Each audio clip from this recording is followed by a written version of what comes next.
ஸ்ரீமதே ராமானுஜாய நமஹ. ஆழ்வாரெம்பெருமானார் ஜீயர் திருவடிகளே சரணம். ஜீயர் திருவடிகளே சரணம். லக்ஷ்மீநாத சமாரம்பாம் நாதயாமுன மத்தியமாம் அஸ்மத் ஆச்சாரிய பர்யந்தாம் வந்தே குரு பரம்பராம்.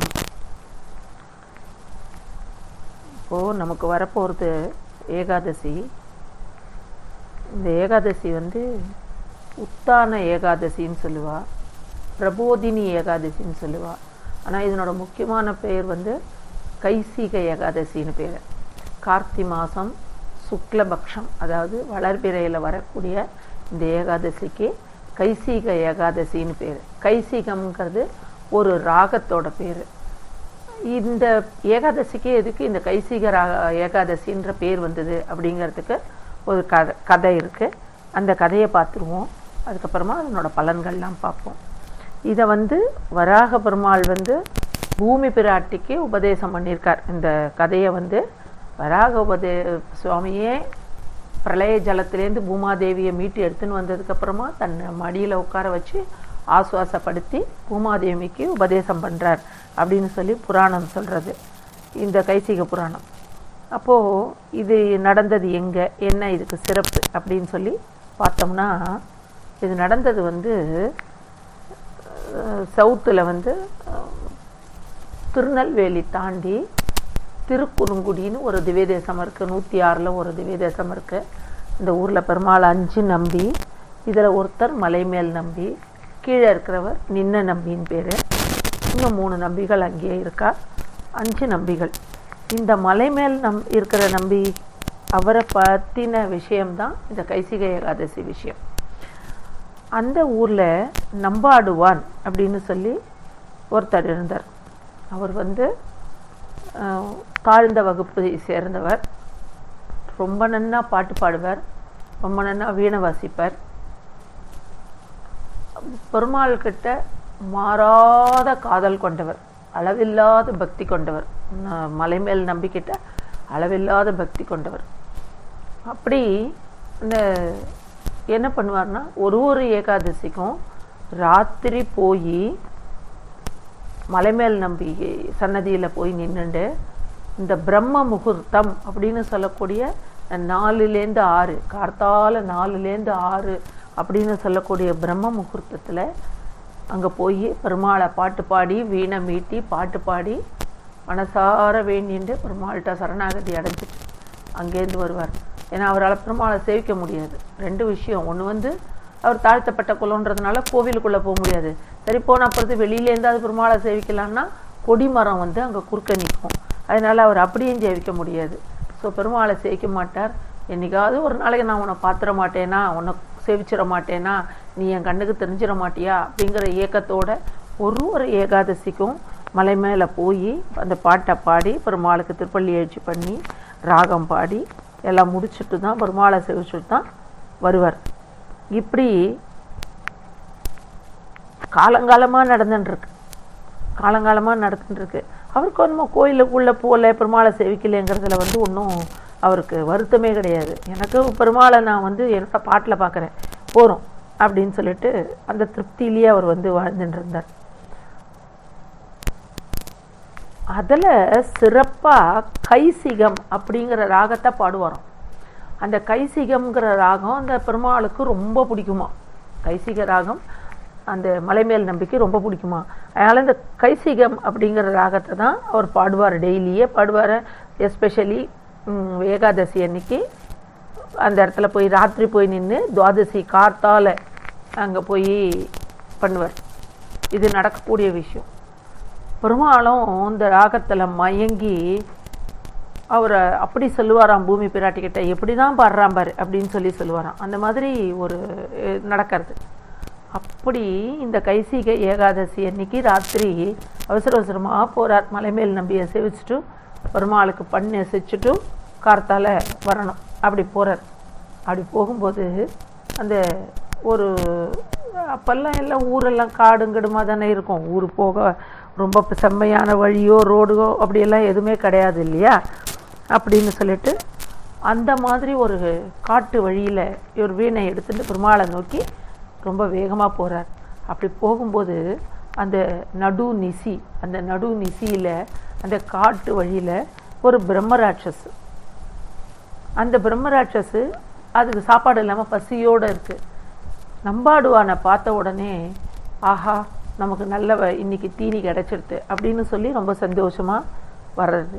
இந்த பிரம்மராட்சஸ் யார் அப்படின்னு சொன்னால் அவன் பேர் சோமசர்மா அப்படிங்கிற பேர். அவர் போன ஜென்மத்தில் பிராமணனாக இருந்து ஒரு யாகம் பண்ணுறார். அந்த யாகத்தை சரியாகவும் பண்ணலை, அந்த யாகத்தை முடிக்கிறதுக்குள்ளேயும் செத்துக்கிட்டார். எப்போவுமே ஒரு யாகம் பண்ணி யாகத்தை முடிக்காமல் பாதியில் செத்துக்கிட்டா பிரம்மராட்சஸ் ஆகிடுவா அப்படிங்கிறது சாஸ்திரம். அந்த மாதிரி யாகத்தை பாதியில் விட்டதுனால அவர் பிரம்மராட்சஸாக இப்போ தெரிஞ்சுட்டுருக்கார். அப்போ அந்த பிரம்மராட்சஸை என்ன பண்ணுறான், இந்த நம்பாடுவானை வழிமறித்து நான் 10 நாளாக பட்னியாக இருக்கேன், எனக்கு சாப்பாடு இல்லை, ரொம்ப கஷ்டமாக இருக்குது, அதனால் என்னால் தாங்க முடியல, பெருமாளாக பார்த்து தான் உன்னை அனுப்பியிருக்காரு எனக்கு, அதனால் நீ எனக்கு உன்னை நான் சாப்பிட போகிறேன் அப்படின்னு சொல்கிறான். பிரம்மராட்சஸ் எப்படி இருப்பான், நான் பெருசு இருப்பான். நம்பாடுவான் பாவம் பெருமாளை பார்த்து பாடி பாடி ஏகாதசி விரதம் இருந்து ஒன்றும் இல்லாமல் எலும்புந்தோலுமாக இருக்கான். அப்போ யோசிக்கிறார் நம்பாடுவான், என்னது இந்த பிரம்மராட்சஸ் கையிலேருந்து நம்மளால் தப்பிக்க முடியாது, ஆனாலும் ஏதாவது ஒன்று பண்ணி தானே ஆகணும், அது அப்படி பண்ணி தப்பிச்சு போய் பெருமாளை பிரம்ம முகூர்த்தத்தில் நான் எழுப்பி ஆகணும், அதை விடக்கூடாது, என்னோடய விரதத்தை நான் பங்கம் பண்ண மாட்டேன், நான் செஞ்சே ஆகணும் அப்படிங்கிற உறுதியோட நம்ம பிரம்மராட்சசனை சொல்லி என்னை விட்டுடுப்பா, நான் பெருமாளை பாடுறதுக்காக போகிறேன், அதனால் என்னை விட்டுடு அப்படின்னு சொல்லி கேட்குறார். அப்போ பிரம்மராட்சஸ் சொல்கிறது, அது எப்படி, நான் 10 நாளாக பட்னியாக கிடக்கிறேன், உன்னை இன்றைக்கி பெருமாளாக அனுப்பியிருக்கார், அதனால் நான் உன்னை விட்டுட்டா நான் எனக்கு சாப்பாட்டுக்கு நான் என்ன பண்ணுவேன், அதனால் உன்னை விடுற மாதிரி இல்லை, கண்டிப்பாக நான் உன்னை சாப்பிடுவேன் அப்படின்னு சொல்லி பிரம்மராட்சஸ் சொல்கிறது. இவரா பெருமாளை பாட போகணும், மலையேறி போகணுமே, என்னை வழி விட்டுருப்பா, நான் போகிறேன்ப்பா, நீ சொல்கிறதெல்லாம் எனக்கு கேட்கவே இல்லை, நீ என்ன சொன்னாலும் என் காதில் விழாது, என் மனசெல்லாம் மொத்தம் என்னோடய ஈடுபாடெல்லாம் பெருமாளிட இருக்குது, அதனால் நீ என்ன சொன்னாலும் எனக்கு காதில் விழாதுப்பா, நான் போகிறேன்ப்பா அப்படின்னு கேட்குறாரு. இவர் சொல்கிறது அவன் காதில் விழலை. பிரம்மராட்சஸ் என்ன சொல்கிறான், உன்னோட பற்றி எனக்கு கவலையே கிடையாது, நான் உன்னை சாப்பிடணும், எனக்கு தேவை அவ்வளோதானே வழிய, நீ என்ன பண்ணுற, எப்போ போகிற, எப்போ வரன்றதை பற்றி எனக்கு கவலை கிடையாது, எங்கன்னா போ, ஆனால் நான் உன்னை சாப்பிட போகிறேன் அப்படின்னு சொல்லி பிரம்மராட்சஸ் சொல்கிறது. இவர் பார்க்குறார், சரி என்ன பண்ண முடியும், மாட்டின்ட்டோம், இதிலேருந்து தப்பிச்சு போக முடியாது, அதனால் அடுத்தது பேசுகிறார் பிரம்மராட்சசனை. கொஞ்சம் ஒரு இடத்துல சிக்கிட்டோன்னா சமயோஜிதமாக பேசணும், அந்த இடத்துலேருந்து தப்பிச்சு வரணும் அப்படின்னா சங்கடத்தில் மாட்டிக்காமல் வர்றதுக்கு என்ன பண்ணணுமோ அது மாதிரி வரணும். இப்போ என்ன பண்ணுறார், பிரம்மராட்சசனோட பேச்சுவார்த்தை நடத்துகிறார்.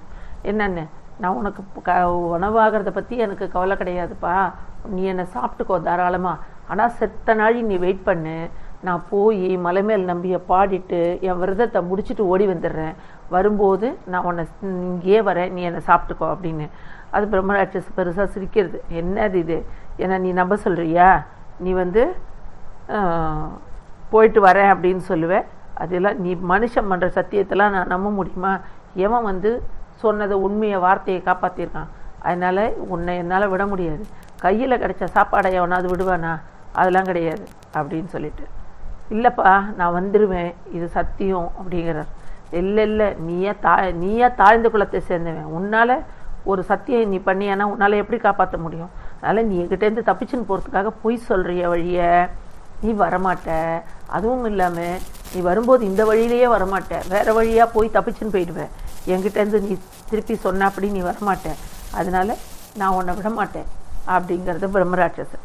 அப்போ நம்பாடுவான்னு சொல்கிறார், சரி உனக்கு நான் 18 விதமான சத்தியம் பண்ணி கொடுக்குறேன், அதாவது ஒரு சத்தியத்தை மீறினால் ஒரு பாவம் சம்பவிக்கும், அது மாதிரி நான் 18 பாவத்தை நான் வாங்கிக்கிறேன் உனக்காக, நான் சத்தியம் பண்ணி கொடுக்குறேன், அப்போ என்னை இத்தனை பாவமும் என்னை அடையும், நான் உன்னை என்னோடய வார்த்தையை காப்பாற்றலைன்னா, அதனால் நான் இந்த சத்தியத்தை பண்ணி கொடுக்குறேன், என்னை நம்பி நீ என்னை அனுப்பு அப்படின்னு சொல்கிறார். அப்போ பார்த்தா ஒரு சத்தியத்தை விட அடுத்த சத்தியம் கடுமையானதாக இருக்குது, அதை விட அடுத்த சத்தியம் பெருசாக இருக்குது, இப்படி சொல்கிறார், ஒன்று ஒன்றா சொல்லின்னு வர்றார். நோ, பிரம்மராட்சஸை எதுக்கும் மசீரா மாதிரியே இல்லை. கடைசியாக 17 சபதம் பண்ணிட்டார். இப்படி 17 சத்தியங்களை பண்ணிவிட்டார். இது பிரம்மராட்சசி கொஞ்சம் கூட மசியல. அடுத்து கடைசியாக 18வது சொல்கிறார், மிகப்பெரிய கொடிய பாவம் அந்த 18வது சத்தியம். அப்படி நான் அந்த சத்தியத்தையும் நான் ஏற்றுக்கிறேன், நீ என்னை வழிவிடுப்பா, மலைமேல் நம்பியை பாட போகணும் அப்படிங்கிறார். 17 சத்தியத்துக்கு மனம் இறங்காத இந்த பிரம்மராட்சச 18வது சத்தியத்துக்கு மனம் இறங்குறது. சரி, அவர் அப்படி தான் 18 சத்தியங்கள் என்ன தான் பண்ணியிருப்பார் அவர்னு நினைக்கிறீங்க? 18 சத்தியங்கள் பண்ணார். அந்த 18 சத்தியங்கள் என்னென்ன, அந்த சத்தியங்கள் எவ்வளோ பெரிய பாவத்தை நம்மளுக்கு சம்பவிக்கும் அப்படின்றத நம்ம தெரிஞ்சுக்கணும் இல்லையா? அந்த பாவங்களை அப்போ நம்ம செய்யாமல் நம்ம வாழ்க்கையிலேருந்து அதுலேருந்து விலகி நிற்கணும். அதனால் கண்டிப்பாக அந்த பிரமாணங்களை நம்ம தெரிஞ்சுக்கணும். என்னென்னா, முதல் சத்தியம் பண்ணுறார். என்னது? சத்தியம் தவறியவர்களுக்கு நான் சத்தியம் பண்ணி கொடுத்துட்டு அதை என்னால் கடைப்பிடிக்க முடியலன்னா அவளுக்கு என்ன தண்டனை சேருமோ, என்ன பாவம் சம்பவிக்குமோ அந்த பாவம் எனக்கு சம்பவிக்கட்டும், நான் அதை ஏற்றுக்கொள்கிறேன் அப்படிங்கிறார். ஒன்று. சரி, அடுத்தது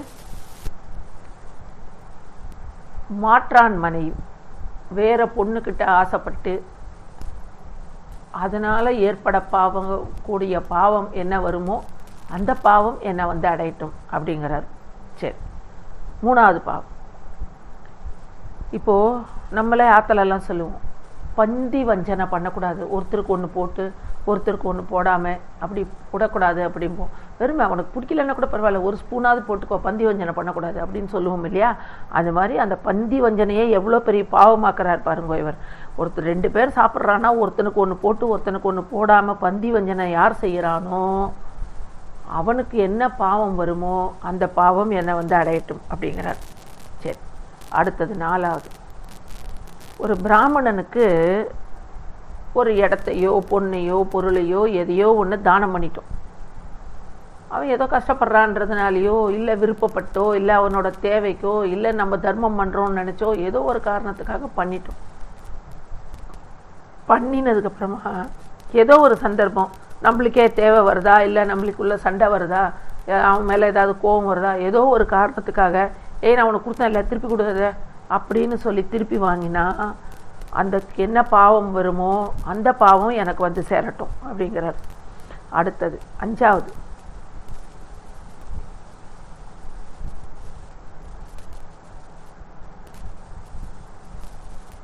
ஒரு பெண்ணை அவளோட வயசு காலத்தில் அவளை அனுபவிச்சுட்டு அப்படியே கை விட்டுட்டு போயிடுறான். இன்றைக்கி நம்மளோட சமுதாயத்தில் நிறைய நடக்கிற விஷயம் இது. அதுக்கு எவ்வளோ பெரிய பாவம்ன்றது இதனோட சீக்வன்ஸே தெரியாமல் எல்லாரும் பண்ணிட்டு இருக்காங்க. அந்த பாவத்தை கை விட்டுட்டு போயிடுறானோ அந்த பாவம் என்னை அடையட்டும் அப்படின்னு சொல்கிறார். அடுத்து 6வது என்ன சொல்கிறார்? அமாவாசை, பௌர்ணமி, பித்ரு தினம் இப்படியெல்லாம் நாட்களில் எவன் தன் பத்னியோட ஒன்றா இருக்கானோ அதுக்கு என்ன பாவமோ அந்த பாவம் எனக்கு வரட்டும் அப்படிங்கிறார். அப்போ அதற்கெல்லாமும் பாவம் இருக்குதுன்னு நம்மளுக்கு தெரியல இவ்வளோ நாளாக. அதே மாதிரி யார் ஒருத்தர் அடுத்த வாழத்தில் நல்லா சாப்பிட்டுட்டு ரசித்து ருசித்து அவள் கொடுக்குறதெல்லாம் நல்லா சாப்பிட்டுட்டு திருப்பி கடைசியில் ஏதோ ஒரு கோவம் அவளே திட்டிப்பிடுவா, சண்டை போட்டுடுவா, கண்ணாப்பின்னான்னு பேசிடுவா. அந்த மாதிரி யார் பேசுகிறாளோ அவளுக்கு என்ன பாவம் வருமோ அந்த பாவம் எனக்கு வரட்டும் அப்படிங்கிறார். அதுக்கு அடுத்தது 8வது. ஒருத்தருக்கு ஒரு பொண்ணை நிச்சயம் பண்ணிவிடுறோம். நிச்சயம் பண்ணி ஏதோ ஒரு காரணத்துக்காக அந்த நிச்சயம் பண்ண பொண்ணை இல்லைப்பா உனக்கு கல்யாணம் பண்ணி கொடுக்க மாட்டேன், எனக்கு இஷ்டம் இல்லை, ஏதோ ஒரு காரணத்துக்காக தட்டி கழித்து அந்த கல்யாணத்தை நிறுத்தி அந்த பொண்ணை கொடுக்க மாட்டேன்னு சொன்னால் அது பெரிய பாவமா. அந்த பாவம் என்னை அடையட்டும் அப்படிங்கிறார். அடுத்தது 9வது பாவம். சஷ்டி, அஷ்டமி, சதுர்தசி, அமாவாசை, பௌர்ணமி இப்படிப்பட்ட நாட்களில் யார் குளிக்காமல் சாப்பிட்றானோ அவனுக்கு என்ன பாவமோ அந்த பாவம் வரட்டும் அப்படிங்கிறார். அதே மாதிரி அடுத்தது சொல்கிறார் 10வது. ஒருத்தருக்கு ஒரு பொருளை தானமாக கொடுக்குறேன், உனக்கு தான் இந்த பொருள் அப்படின்னு சொல்லிடுறோம். ஏதோ ஒரு சந்தர்ப்பத்தினால கொடுத்த வார்த்தையை நம்ம காப்பாற்ற முடியல, இல்லைப்பா உனக்கு கொடுக்க முடியாதுப்பா நான் வேற ஒருத்தருக்கு சொல்லிட்டேன் அப்படின்னு சொல்கிறோம். அப்போ அவளுக்கு என்ன பாவம் வருமோ அந்த பாவம் எனக்கு வந்து சேரட்டும் அப்படிங்கிறார். அடுத்தது 11. யார் ஒருத்தன் தன்னோட நண்பனோட மனைவி மேலே ஆசைப்படுறானோ அவனுக்கு என்ன பாவம் வருமோ அந்த பாவத்தை நான் வாங்கிக்கிறேன் அப்படிங்கிறார். அடுத்து 12வது. யார் ஒருத்தன் குரு பத்னியோ அரசியையோ ராணி, நாட்டோட ராணி, குரு பத்னி மீதோ ராணி மீதோ ஆசைப்படுறானோ அவனுக்கு என்ன பாவம் வருமோ அந்த பாவம் என்னை வந்து அடையட்டும் அப்படிங்கிறார். அடுத்தது 13வது. யாராவது ஒருத்தன், இப்போ நிறைய நடக்கிறது இல்லையா, சில பேர் என்ன பண்ணுவா, 2 பொண்டாட்டி கல்யாணம் பண்ணிப்பான், ஒரு பொண்டாட்டி மட்டும்தான் நன்னா வச்சுப்பான், ஒரு பொண்டாட்டி அழுதுண்டே இருப்பா எப்போ பார்த்தாலும். இதுக்கு நீங்கள் பார்த்தீங்கன்னா நம்ம இவனோட கதை நமக்கு தெரியும், துருவனோட கதை தெரியும். துருவனோட அம்மாவை வந்து இந்த ராஜா சரியாகவே பார்த்துக்கல, இன்னொரு ஒய்ஃபை மட்டும் நானா பார்த்துட்டான், அந்த கதை நம்மளுக்கு தெரியும். அது மாதிரி யார் பார்த்துக்கலையோ, ஒரு பொண்டாட்டி அழ வச்சுட்டு ஒரு பொண்டாட்டி நானா பார்த்துக்கிறானோ அவனுக்கு எப்பேற்பட்ட பாவம் வருமோ அந்த பாவம் எனக்கு வரட்டும் அப்படிங்கிறார். அடுத்தது, யார் ஒருத்தன் ஒரு பொண்ணை கல்யாணம் பண்ணிட்டு அவளோட வயசில் அவளை அனுபவிச்சுட்டு எல்லாம் பண்ணிட்டு வயசான காலத்துக்கு அப்புறம் நீ வேணாம் போ அப்படின்னு அவளை கைவிட்டுட்டு போகிறானோ அவனுக்கு என்ன பாவம் வருமோ அந்த பாவத்தையும் நான் வாங்கிக்கிறேன் அப்படிங்கிறார்.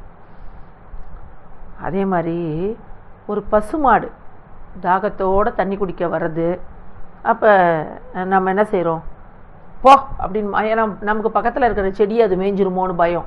அது தண்ணி குடிச்சிட்டு அது பாட்டுக்கு போய்டும், தண்ணி வச்சோம்னா நமக்கு என்ன பயம்னா பக்கத்தில் இருக்கிற அது மேய்ஞ்சிருமோ அப்படிங்கிற ஒரு பயம். அதனால் என்ன பண்ணுவோம், போ அப்படின்னு ஒரு கம்பு எடுத்து அதை விரட்டி விட்ருவோம்.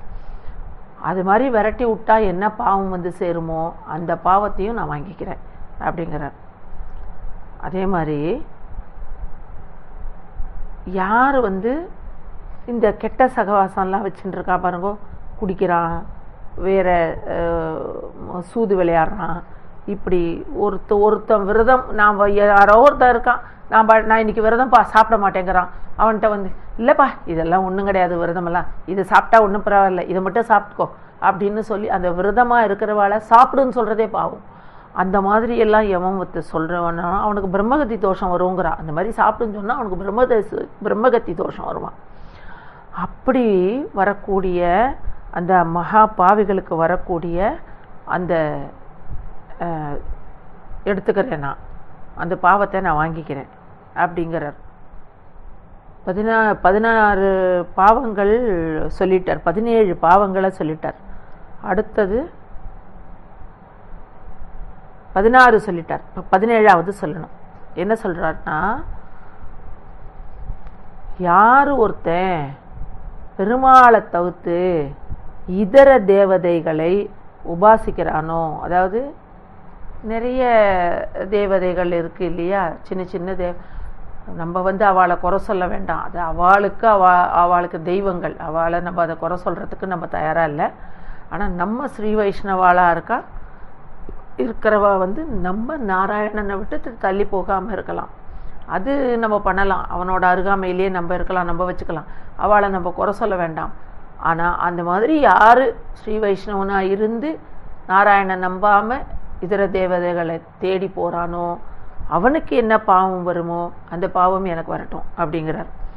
அப்போது இந்த 17 பாவங்களை சொல்லிட்டான். இது இத்தனைக்கும் இந்த பிரம்மராட்சசர் கொஞ்சம் கூட மசியில முடியாதுன்னு சொல்லிடுது. கடைசியாக 18வது பாவம் சொல்கிறான். என்ன சொல்கிறார் பாருங்க, எந்த நாராயணன், ஸ்ரீமன் நாராயணன் இந்த உலகத்தையே காப்பாற்றுறான், சர்வ ஜனங்களையும் காப்பாற்றுறான், எல்லார் இதயத்திலும் அந்தர்யாமியாக இருக்கான், எல்லா உயிர்களுக்குள்ளும் அவனே அணுவாக இருக்கிறான், 33 கோடி தேவர்களாலும் வணங்கப்படுகிறான். முனிவர்கள்லாம் பார்த்தீங்கன்னா பெருமாளை ஆராதனம் பண்ணி தான் எத்தனை பிரமாணத்தில் நம்ம பார்க்குறோம். சிவன் வந்து வரம் கொடுத்துடுவார், ஆனால் காப்பாற்றணுன்னா அங்கே பெருமாள் தான் வரணும். அந்த மாதிரி எல்லாத்துக்கும் முதன்மையாக இருக்கக்கூடிய ஸ்ரீமன் நாராயணன் அவனை மற்றவாளுக்கு இணையா யார் பேசுகிறாளோ, ஸ்ரீமன் நாராயணனும் நீயும் ஒன்று, யாரும் வேற இல்லை அப்படின்னு யார் பேசுகிறாளோ அவளுக்கு என்ன பாவம் சம்பவிக்குமோ அந்த பாவம் என்னை வந்து சம்பவிக்கட்டும் அப்படின்னு சொல்லி 18வது சபதம் பண்ண உடனே பிரம்மராட்சஸ் பார்த்தது, என்னடா இவன் என்ன ஒன்றும் சொல்கிறத பார்த்தா இவ்வளோ கொடுமையான பாவத்தெல்லாம் ஏற்றுக்கிறேங்கிறான், அப்படின்னா இவன் வந்து சத்தியத்தை மாற மாட்டான், வந்துடுவான், நம்ம சாப்பிட்டுக்கலாம் அப்படின்னு சொல்லிட்டு, சரி போ பாடிட்டு சீக்கிரமாக வந்து சரி, இதே வழியில் வா, என்னை ஏமாத்தாத அப்படின்னு சொல்லி புரிஞ்சுண்டுது. அப்போ தான் அதுக்கு கொஞ்சம் ஞானம் வருது. ஓஹோ, பெருமாளை பற்றி இவன் இவ்வளோ பேசுகிறானே, பெருமாள்கிட்ட இவ்வளோ ஈடுபாடாக இருக்கானே, அப்போ பெருமாளை எப்போ இவன் இவ்வளோ நம்புகிறானோ இவன் என்னை ஏமாற்ற மாட்டான், இவன் சாதாரண மனுஷனும் இல்லை, இவன் நல்ல ஆத்மா தான், இவன் எனக்கு உணவாகிறது ரொம்ப சிறப்பு அப்படின்னு சொல்லிட்டு போயிட்டு வாப்போ அப்படின்னு வழி விட்டுறது. அதுவும் இல்லாமல் இப்பேற்பட்டவன் ஒருத்தனை விடலைன்னா நான் பெருமாளோட பாவத்துக்கு வேற ஆளாயிடுவேன், அதனால் வேண்டாம் விட்டுறலாமே அப்படின்னு சொல்லிட்டு சீக்கிரமாக விரதத்தை முடிச்சுட்டு ஓடிவா, நான் ரொம்ப பசியோடு காத்துன்ருக்கேன் அப்படின்னு சொல்லிட்டு விட்டுருது. போயிட்டார். விட்டாபனும் ஓடிவிட்டார். அவர் நம்பாடுவான்னு அடுத்த செகண்ட் அங்கே இல்லவே இல்லை, ஓடியே போயிட்டார். போய் மலை ஏறுறார், ஓடுறார், டைம் ஆகி போச்சே, ஓடுறார். போயிட்டு அந்த கோவிலில் போய் நின்றுண்டு கோவில் வாசலில் போய் அவருக்கு கண்ணில் தாரையாக தண்ணீர் வருது. என்ன அப்படின்னா,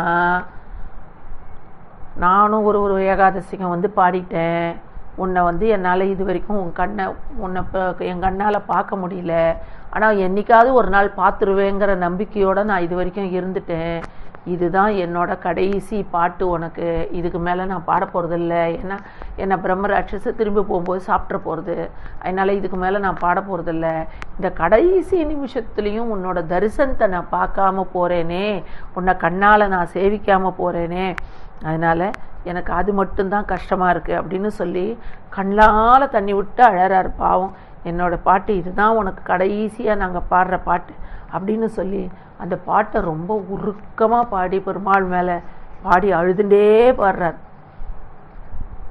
பாடி முடிச்சுட்டு சரி அவ்வளோதான், பெருமாளை மனசார சேவிச்சுட்டார், கிளம்ப போகிறார். இப்படி இவர் பாடி முடித்து அழுகும்போது இப்படி உருகி பாடுற ஒரு பக்தனை பெருமாள் சும்மாவா விட்டுருவார்? அவர் வெறுமையே நீ கை குப்பினா போகிறோம், நான் உனக்கு நீ எனக்கு அஞ்சலி பண்ணியானாலே நான் உனக்கு மோட்சம் கொடுக்குறேங்கிறார். அவர் அஞ்சலி பண்ணால் போகிறோம், வேறு என்னமுமே உங்ககிட்டேருந்து நான் எதிர்பார்க்கல, கையே ஒன்றுமே இல்லை என் கையிலேன்னு 2 கையும் சேர்த்து போகிறோம், நான் உனக்கு கூட்டின்னு போகிறேன் அப்படிங்கிறார். அப்படி இருக்கும்போது இப்படி உருகி பாடுற பக்தனை பெருமாள் விட்டுட்டு வெறுமை உட்காந்துருப்பாரா? அதனால் அவரோட சோகமெல்லாம் அவருக்கு தெரிஞ்சு போயிடுது. அதனால் இவனை வந்து எப்படியோ நம்ம மூஞ்சியை காமிச்சிடணும் இவனை. அதனால் இல்லை அப்படின்னு சொன்னால் இவன் நம்ம மேலே வச்சுருக்கிற பக்திக்கு அர்த்தம் இல்லாமல் போயிடும், அதனால் நம்ம பண்ணிடலாம் அப்படின்னு சொல்லிட்டு என்ன பண்ணுறாருன்னா, ஒரு நிமிஷம் டக்குன்னு ஒரு ஒளி வருது. அந்த ஒளியை பார்த்தோன்னா நேராக நடுவில் கொடிமரம் நிற்கிறது. அப்போ நம்பாடுவானோட முகம் பெருமாளுக்கு பார்க்க முடியல. இப்போ பெருமாள் தான் பார்க்கணும், நம்பாடுவான் தான் பார்க்க மாட்டார் அப்படிங்கிற நம்பிக்கை வந்துடுத்து அவருக்கு. கடைசி முடிவோட கிளம்ப போகிறாங்க. இப்போ பெருமாள் நம்பாடுவானை பார்க்கணும். எப்பவுமே நம்ம போய் கோவிலில் போய் பெருமாளை சேவிக்கிறத விட பெருமாள் திருக்கண் மலர்ந்து நம்மளை பார்க்கறதுங்கிறது ரொம்ப விசேஷம். நம்ம கோயிலுக்கு போனோம்னாலாம் போயிட முடியாது. அவர் எப்போ நம்மளை பார்க்கணுன்னு நினைக்கிறாரோ அப்போ தான் நம்மளால் கோயிலுக்கு போக முடியும். நம்ம கோயிலில் போய் நின்னாலும் அவரோட பார்வை நம்ம மேலே படணும், அதுதான் ரொம்ப முக்கியம். அப்படி பெருமாள் பார்க்கணும்னு நினைக்கிறார். நடுவில் கொடிமரம் நிற்கிறது. கொடிமரமே தள்ளு, நான் என் பக்தனை பார்க்கணும் அப்படிங்கிறார். இது மாதிரி சில விதிவிலக்குகள் இருக்குது. ஒரு இங்கே வந்து கொடிமரத்தை தள்ளுன்ட்டார், கொடிமரம் தள்ளி நிற்கிறது. அதே மாதிரி இதில் வந்து தென்திருப்பேரையிலையும் இப்போ குழந்தைகள் விளையாடுறத பார்க்கறதுக்காக தள்ளுன்னு விட்டார், அங்கேயும் தள்ளி தான் நிற்கிறது. அது மாதிரி சில கோயில்களில் சில விசேஷங்கள் இருக்குது. அப்படி பார்த்தோடனே தள்ளின உடனே பெருமாளை சேவிக்கிறார். இவருக்கு கண்ணுகளில் தண்ணி, அப்படி என்ன பண்ணுறதுன்னு தெரியல, ஒரு மாதிரி புலகாங்கிதம் அடைஞ்சு போயிட்டார். பெருமாளை பார்க்கவே முடியாதுன்னு நினச்சோம். கண்ணில் பார்த்த உடனே என்னன்னு தெரியல, ஒரு பெரிய ஒரு ஒளி வந்தது. அந்த ஒளி என்னாச்சு, இந்த நம்பாடுவான் மேலே அப்படியே பட்டு ஐக்கியமாச்சு. அது யாரோ நம்மளை கட்டி தழுவுற மாதிரி ஒரு உணர்வு அவருக்கு உள்ளேந்து வந்தது. அப்போ பார்த்தான்னா எதிர நம்பி, ஆஹா இப்படியா நம்ம பெருமாளை சேவிச்சிட்டோமா நேரில், எனக்கும் இப்படி ஒரு பாக்கியம் கிடைக்குமா, அர்ச்சாதார மூர்த்தியை நேரில் பார்த்தேனா, இந்த பெருமாளை சேவிச்சிட்டேன்னா இத்தனை நாளாக நான் வந்து பாட்டு பாடினதுக்கு எனக்கு இன்றைக்கி பலன் கிடைச்சிருத்தா, என் ஜன்ம சாப்பிளியாக அடைஞ்சு போச்சு, இனிமேல் நான் வந்து சந்தோஷமாக போய் அந்த பிரம்மராட்சச வாயில் விழுந்துருவேன், எனக்கு இனிமேல் வாழணும்னு ஆசையே கிடையாது, என்னோட பிரதிஜையை நான் நிறைவேற்றிடுவேன் அப்படின்னு சொல்லிட்டு நம்பாடுவான் வந்து பார்த்தான். அந்த அற்புத தரிசனத்தை வந்து விட்டுட்டு வரத்துக்கு மனசே இல்லை. ஆனாலும் பிரம்மராட்சச பசியோடு இருக்கும்ல, அதனால் நான் பெருமாளை ஒரு க்ஷணம் சேவிச்சாலும் நல்லா சேவிச்சிட்டேன் போகிறோம் அப்படிங்கிற எண்ணத்தோடையே திருப்பி வந்துட்டான். வந்து நேர பிரம்மராட்சஸ்கிட்ட போயாச்சு. போயிட்டு நான் என் விரதத்தை முடிச்சுட்டு வந்துட்டேன், நீ வந்து அது போன வேகத்தோட வேகமாக வரார். பிரம்மராட்சசம் பசியோடு இருப்பானா அப்படி வரார். அப்படி வரும்போது பெருமாள் அப்பையும் அவரை விடலை. என்ன சொல்கிறார், நான் வந்து தடுக்கிறார். யாரோ ஒரு பிராமணா மாதிரி வழிபோக்கா மாதிரி வந்து, எங்கே போகிற இவ்வளோ அவசரமா அப்படின்னா, நான் போனோம் எனக்கு வழிவிடு அப்படிங்கிறார். ஐயோ இந்த வழியில் போறியா, அங்கே ஒரு பிரம்மராட்சஸ் இருக்குது, உன்னை சாப்பிட்ருமே, இந்த வழியில் போகாத, இந்த வழியில் மாறிப்போ அப்படிங்கிறார். இல்லை இல்லை இல்லை இல்லை, அந்த பிரம்மராட்சஸ்கிட்ட தான் நான் வரேன்னு சொல்லிட்டு வந்திருக்கேன், அதனால் நான் வந்து அவன் சத்தியம் பண்ணி கொடுத்துட்டு வந்திருக்கேன், அந்த சத்தியத்தை நான் காப்பாற்றணும், எனக்காக அவன் காத்துட்டுருப்பான் அப்படின்னு. ஐயோ நீ நல்ல மனுஷனாக இருக்க, அவன் பிரம்மராட்சஸு உன்னை விட்டுற மாட்டான், சாப்பிட்ருவான், அதனால் நீ எப்படி போகாத, வழி மாதிரி போ அப்படிங்கிறார். அப்படிலாம் இல்லை, நான் சத்தியத்தை மீறி எனக்கு உயிர் வாழணுன்ற ஆசையெல்லாம் எனக்கு கிடையாது, அதனால் நீங்கள் யாருன்னே எனக்கு தெரியாது, தயவு செஞ்சு நான் என் வழியில் போகிறதுக்கு எனக்கு வழிவிடுங்க அப்படின்னு சொல்லிட்டு உடனே ஓடியே போயிட்டார். போயிட்டு என் சத்தியத்தை தான் நான் காப்பாற்றணும், எனக்கு அதுதான் முக்கியம், என்னை மன்னிச்சுக்கோங்க அப்படின்னு சொல்லிட்டு ஓடியே போயிட்டார். போனோடனே நேராக போகிறார் பிரம்மராட்சஸ் கிட்ட. பிரம்மராட்சஸ் வந்து, இந்த பார், உன்னோட நான் அனுமதியோட உன்னோட பர்மிஷனோட போனேன், பெருமாளை சேவிச்சுட்டேன், நல்லா பாடிட்டேன், எனக்கு ரொம்ப திருப்தி ஆகிடுது, நான் பெருமாளை உன்னால தான் இன்றைக்கி நான் பெருமாளை சேவித்தேன், இத்தனால நான் பெருமாளை சேவிக்கலை, உன்னாலே இன்றைக்கி நான் பெருமாளையும் சேவிச்சிட்டேன், எனக்கு திருப்தி ஆகி போச்சு, அதனால் இந்தா என் உடம்புலேருந்து ரத்தம் சதை மாமிசத்தை நீ என்ன வேணுமோ எடுத்துக்கோ, எப்படி வேணுமோ சாப்பிட்டுக்கோ அப்படின்னு சொல்லிட்டு வந்து நின்றுட்டார். பிரம்மராட்சஸு பார்த்துது இது பயங்கரமான பசி. ஆனால் இந்த நம்பாடுவான் வந்து எதிரில் நின்ன உடனே இந்த பிரம்மராட்சஸுக்கு பசியே இல்லையாம், பசியே போயிடுத்து. ஏன்னா அத்தனை ஒரு பாக்கியவான் இல்லையா அத்தை நம்பாடுவான், அப்பேற்பட்ட ஒரு புண்ணியாத்மாவை பார்த்தா பசி கூட வருமா என்ன, போயிடுத்து. அதை சாப்பிடணுங்கிற எண்ணமே வரல அந்த பிரம்மராட்சஸுக்கு. அப்போ சொல்ல அது கேட்குறான், நீ வந்து சாப்பிட வேண்டியதானே, எதுக்கு சாப்பிட மாட்டேங்கிற அப்படின்னு. இல்லை இல்லை, எனக்கு வந்து உன்னை சாப்பிடணுங்கிற எண்ணம் இல்லை, அதனால் நான் உன்னை கேட்குறேன், இந்த நீ ஏகாதசிக்கு பெருமாள் மேலே பாடினல்ல, அந்த பாட்டோட பலனை நீ எனக்கு கொடுத்தியானா நான் உன்னை சாப்பிடாமல் விட்டுறேன் அப்படிங்கிறது சொல்கிறார். அதெல்லாம் ஒன்றையும் கொடுக்க முடியாது, நீ என்ன சொன்ன, நான் வரனேன், நீ என்னை சாப்பிடணும்னு சொன்னேன், நீ சொன்ன அப்படி நான் வந்துட்டேன், அவ்வளோதான், நீ சாப்பிட்டுக்கோ, நீ கேட்குற மாதிரி விரத பலன்லாம் என்னால் கொடுக்க முடியாது அப்படின்னு சொல்லிட்டார். அப்போ பிரம்மராட்சஸ் கேட்குறது, ஒரே ஒரு நாள் விரத பலனையாவது கொடு அப்படின்னு. அதெல்லாம் என்னமும் கொடுக்க முடியாது, நீ சாப்பிட்டுக்கலாம். சரி, இப்போ போய் பாடிட்டு வந்தியே, இந்த பலனை இப்போ பாடிட்டு வந்த பலனையாவது கொடு அப்படின்னு கேட்குறது. இல்லை இல்லை கொடுக்க மாட்டேங்கிறார். சரி, ஒரே ஒரு பாட்டோட பலனை கொடுக்க மாட்டேன். சரி, பாதி பாட்டோட பலனையாவது கொடு அப்படின்னு சொல்லி கேட்குறது. இது இப்படி கேட்ட உடனே, நீ எதுக்கு இப்படி என்ன கேட்குற, நீ சொன்னபடி நான் வந்துட்டேன், நீ சாப்பிட்டுக்க வேண்டியது தானே, என்னை எதுக்கு இப்படிலாம் நீ கேட்குற, நான் எதுக்கு கொடுப்பேன் உனக்கு அப்படின்னு சொல்லி கேட்கும்போது, அப்போ தான் பிரம்மராட்சஸுக்கு அதோட பூர்வ ஜென்ம ஞாபகம் வர்றது. அப்போ அது சொல்கிறது, தன்னோட ஸ்டோரியை சொல்கிறது, நான் இது மாதிரி பிராமண குலத்தில் பிறந்தேன், இப்படி எனக்கு நான் எந்த அனுஷ்டானங்களையும் நான் கடைப்பிடிச்சதில்லை, எனக்கு ரொம்ப பண ஆசை இருந்தது, அதனால் யாகம் பண்ணேன், அப்போது எனக்கு வந்த பாவத்து காரணமாக நான் பண்ணின கர்மா, நான் ஒரு யாகத்தை பாதியிலே விட்டுட்டு செத்து போயிட்டேன், அந்த அதனால நான் இப்போ பிரம்மராட்சஸாக சுற்றின்னு இருக்கேன், நீ எனக்கு இந்த ஒரு பாட்டோட பலனை மட்டும் கொடுத்தியானா நான் வந்து எனக்கு ஜென்ம சாபல்யம் ஆகிடும், நான் திருப்பி பழைய நிலைமைக்கு நான் வந்துடுவேன், தயவு செஞ்சு என்னை காப்பாற்று அப்படின்னு சொல்லி நம்பாடுவான் காலில் விழுந்து சரணமடைஞ்சிடுது. சரணமடைஞ்ச உடனே நம்பாடுவான் பார்த்தார், யாரோ ஒருத்தன் அவன் பாவம் மோச்சனம் பண்ணிட்டு போகிறான், நம்ம எதுக்கு இப்படி கஷ்டப்படணும் அப்படின்னு சொல்லிட்டு அன்னைக்கு படித்தார் இல்லையா, கடைசியாக கைசிக ராகம் பாடினார். அந்த கடைசியாக படித்த கைசிக ராகத்தோட பலனை மட்டும் உனக்கு நான் கொடுக்குறேன் அப்படின்னு சொல்லவும், அந்த பலனை கொடுத்த க்ஷணத்தில் இந்த பிரம்மராட்சஸு ஜென்மத்திலேருந்து விடுபட்டு மோட்சத்துக்கு போயிடுது. அப்போ நம்பாடுவான்கிட்டேருந்து வரம் பெற்றுண்டு இந்த பிரம்மராட்சசம் போய் அந்த ஜென்மத்திலேருந்து விடுபட்டு நல்ல அவன் மோட்சத்துக்கு போகிறதுன்னா இப்போ போக முடியாது. ஏன்னா இப்போ பிரம்மராட்சஸா பாதியில் வந்துட்டான். இப்போ அடுத்த ஜென்மம் எப்படின்னா நல்ல சிறந்த பக்தனாக இருந்து அங்கே பக்தி பண்ணி அதுக்கப்புறம் மோட்சத்துக்கு போகிறான். அப்படி அதுக்கப்புறமா நெடுங்காலம் ரொம்ப நாள் வரைக்கும் நம்பாடுவான் வாழ்ந்து அப்புறம் அதுக்கப்புறமா நிறைய ஏகாதசிகளுக்கு அந்த மலைமேல் நம்பி அழகியை நம்பி பெருமாளை பாடி கடைசியில் பரமபதம் வாங்கின்றார். இப்படி இந்த நம்பாடுவானோட கதை தான் இந்த கைசிகை ஏகாதசியோட சிறப்பு. இது நடந்த இடம் மகேந்திர பர்வதம் அமைந்திருக்கக்கூடிய திருக்குறுங்குடிங்கிற ஊர். இந்த திருக்குறுங்குடிங்கிற ஊரில் தான் இந்த மகாத்மியம் நடந்ததுங்கிறதுக்கு இப்போவும் அங்கே போனால் கைசிகை ஏகாதசி அன்னைக்கு ராத்திரி போனோம்னா ஒரு 12 மணி போல் ஆரம்பிப்பாள். கார்த்தால விடிய அந்த நாடகத்தை சேவிக்கலாம். அது சொல்கிறா, அந்த பிரம்மராட்சசா வேஷம் போட்டு வரவன் அந்த காட்டில் குடிசை போட்டு விரதம் இருப்பானான் அப்படின்னு சொல்கிறா. நமக்கு அது தெரியல. ஆனால் ஒரே ஒரு குடும்பத்தை சேர்ந்தவா தான் அதை பண்ணுறா. எனக்கு அந்த பாக்கியம் கிடச்சிது. நான் ஒரே ஒரு வருஷம் போய் நான் சேவித்தேன்.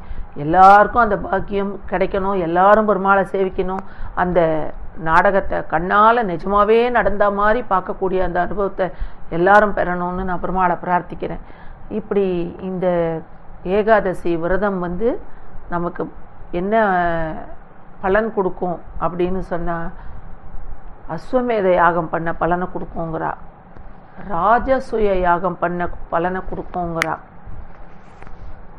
பிரம்மகத்தி தோஷத்தை போக்குங்கிறா, சகல ஐஸ்வர்யங்களையும் கொடுக்கும் அப்படிங்கிறா. அப்பேற்பட்டதான ஒசத்தியான இந்த கைசிக ஏகாதசியை நம்மளால முடிஞ்ச வரைக்கும் விரதம் இருக்கலாம். ரொம்ப முடியாதவா சாப்பிட முடியாமல் என்னால் சாப்பிடாமல் இருக்க முடியாது, எத்தனையோ நோய்கள் இன்னைக்கு இருக்குது, அப்படி இருக்கிறவா பழமோ பாலோ ஏதோ கொஞ்சமாக சாப்பிட்டு பெருமாளை பிரார்த்திக்கலாம். நாமஸ்மரணை பண்ணலாம், நாமஸ்மரணை நிறைய பண்ணலாம். இந்த மாதிரி இந்த கைசிக புராணத்தை ஒரு ஊரில் ஒரு பெருமாளுக்கு ஒரு விதமாக சிறப்பாக நடத்துகிறா. இப்போ ஸ்ரீரங்கத்துலன்னா அங்கே கற்பூரப்படி சேவைன்னு அங்கே ஒரு விதமாக நடக்கும். திருக்குறுங்குடியில் இந்த நாடகமாக இங்கே ஒரு விதமாக நடக்கும். சின்ன கோவில்களில் இந்த கார்த்தால கைசிக புராணம் மட்டும் பாடிட்டு விட்டுடுவா. ஏகாதசி விரதம் இருந்து மறுநாள் துவாதசி அன்னைக்கு கார்த்தால கோவிலில் போய் கைசிக புராணம் கேட்குறமோ ஏதோ பண்ணிட்டு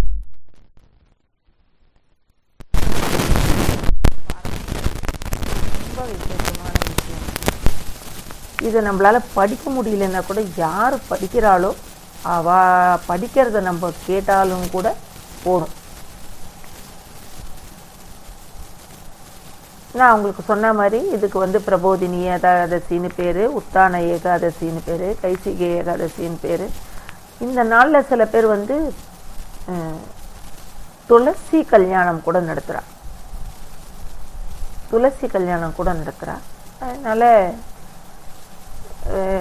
கார்த்தால எழுந்து குளிச்சுட்டு பெருமாளை பிரார்த்தனிச்சுட்டு இந்த வராக பெருமாளை ஸ்தோத்திரம் பண்ணால் எந்த வியாதியும் வராது அப்படிங்கிறா. நிலத்தகராறுகள் சொத்து தகராறுகள் வராதுங்கிறா. அப்பேற்பட்ட ஒசத்தியான வராக பெருமாளை சேவிச்சு அவரோட அனுகிரகத்துக்கு பாத்திரமாகி கைசிகை ஏகாதசி விரதம் இருந்து இந்த கைசிக பண்ணால் கிடைக்கக்கூடிய கைசிக ராகம் அதால் கிடைக்கக்கூடிய பலனில் ஒரே ஒரு அணு அளவு நம்மளுக்கும் கிடைக்கணும்னு பெருமாளை பிரார்த்திச்சுண்டு கூடிய சீக்கிரத்தில் திருக்குறுங்குடியில் போய் அந்த கைசிக புராணத்தை கண்ணால் பார்க்குற பாக்கியத்தையும் நம்மளுக்கெல்லாம் கொடுக்கணும்னு பிரார்த்திச்சுட்டு பெருமாள்கிட்ட சரணாகதி அடைவோம். ராம ராம ராம ராம ராம ராம ராம ராம ஸ்ரீமதே ராமானுஜாய நமஹ. ஆழ்வார் எம்பெருமானார் ஜீயர் திருவடிகளே சரணம். ஜீயர் திருவடிகளே சரணம். நாராயண நாராயண நாராயண நாராயண நாராயண நாராயண.